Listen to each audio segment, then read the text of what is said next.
An Army analysis of battlefield networks will likely closely assess the extent to which its flagship combat Satcom and radio network can be hardened and made more resilient against the kinds of electronic warfare and cyber attacks likely to occur in a major power, near-peer type mechanized war.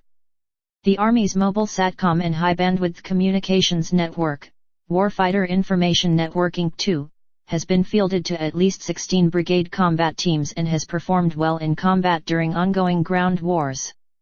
Unlike WINT Inc. 1, which transmits combat-relevant information between fixed command centers, the Inc. 2 network utilizes vehicle-mounted high-bandwidth networking radio and satellite dish connectivity to enable mission command on the move. With WINT Inc. 2, commanders moving through warfare in combat vehicles can view and share moving digital maps, battle-relevant intelligence information and fast-changing force location information. The technology is engineered to empower soldiers and commanders in battle to make faster, more informed combat-relevant decisions by virtue of having an ability to transmit and receive voice, video, and data across the force in real time while on the move. Army developers of WINT emphasize that the system provides a crucial backbone of next-generation networking, enabling faster and more informed combat maneuvers, therefore providing a decisive edge over an adversary. For instance, commanders using WINT Inc. 2 can view updated moving digital maps showing terrain along with friendly and enemy force positions while moving. Users can pull up timely information from an intelligence system called TIGR, Tactical Ground Reporting System, which provides updated intelligence such as maps showing insurgent or roadside bomb locations and incident reports from certain high-risk locations. TIGR and other battle command functions such as artillery fires, airspace confliction, or a combat mapping technology called Command Post of the Future are designed to operate seamlessly between commanders and convoys in transit and large display screens viewed by leaders at fixed or static command posts.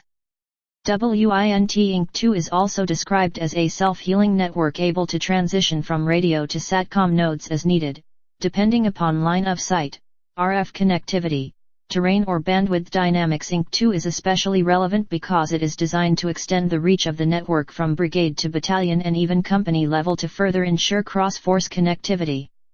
However, despite WINT Inc. 2's success in counterinsurgency-type combat against enemies in Iraq and Afghanistan, most of whom lack the advanced technology needed to challenge, disrupt, or interfere with WINT operations, critics of the network are raising questions as to its ability to perform necessary combat functions amid jamming, electromagnetic interference and cyber attacks from a technologically advanced enemy. In essence, will WINT Inc. 2's GPS Satcom links and high-bandwidth radio withstand attacks in a more contested environment? Will the advantage of the technology be outpaced or rendered obsolete by new weapons and threats? Concerns along these lines have reverberated from a variety of sources, such as from a recent Director, Operational Test and Evaluation, or .MP, report and prominent members of the Senate Armed Services Committee. The principal concern is about whether the technology can evolve such that it can sustain combat relevance and resiliency sufficient to ensure its operational functionality in coming decades. Despite the large amounts of money and developmental effort expended in pursuit of WINT, these potential vulnerabilities are well understood by Army Chief of Staff Gen. Mark Milley, who has directed a vigorous analytical review of the Army's combat networks, including WINT Inc. 2. It seems apparent that a review of this kind will closely assess the extent to which a system such as WINT Inc. 2 can be modified, upgraded, or enhanced such that it can perform as needed in the most high-threat, or contested, environments.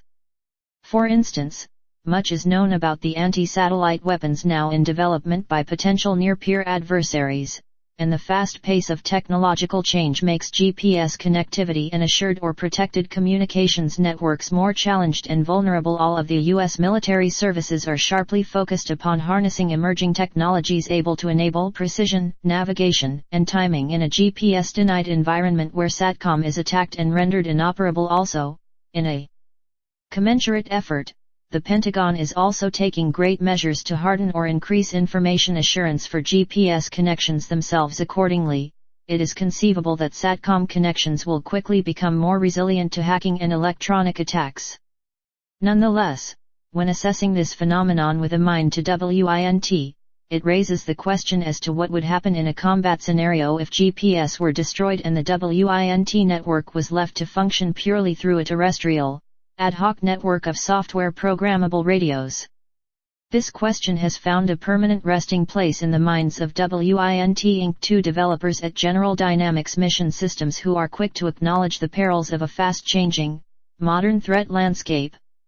Engineers and WINT developers at GD are currently working on a range of hardening strategies, tactics, and technological adjustments to address changing threats. Bill Weiss, Vice President and General Manager, Ground Systems, General Dynamics Mission Systems, told Scout Warrior.